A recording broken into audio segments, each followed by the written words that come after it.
Hi Roosevelt Rough Riders. So as part of our medical training, I wanted to show you what you would do if you see somebody that's down on the ground because seconds count when you're saving a life. And this can apply to our environment here at school or even out and about. You might have a stranger on the ground or it happen in your own family. So what you always first do is you look around and assess for scene safety.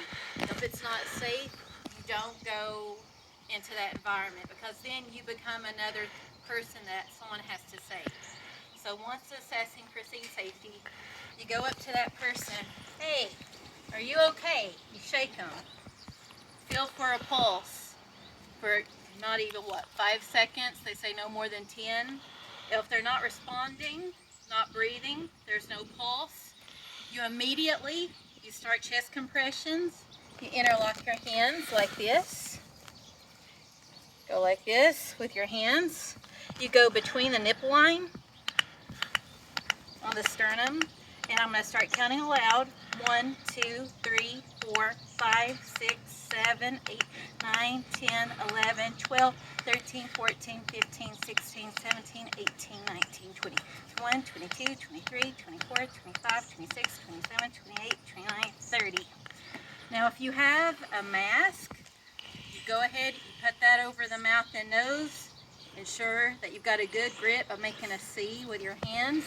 And then you would blow into this mannequin, but I don't have that with me.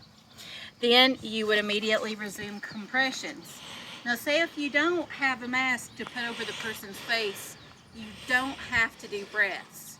The main thing that's not done when somebody goes pulseless, they're unconscious on the ground for paramedics in my past training, they always say they come to the scene, nobody's doing compressions. You've got brain death after 4 minutes, and you've got a decreased likelihood of getting that person back if no compressions are being done.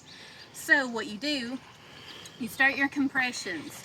If you're alone, use your cell phone, put it on speaker, dial 911, and while you're doing compressions, you're going to state your location that you've got somebody without a pulse that's down so that they can come to the scene. If you have people around you, you're going to point to someone. You go call 911 now, and you bring me the defibrillator now. So let's say while I'm doing compression, someone shows up with the defibrillator. That's the other component to saving a life. It will not shock a person unless it's a shockable rhythm.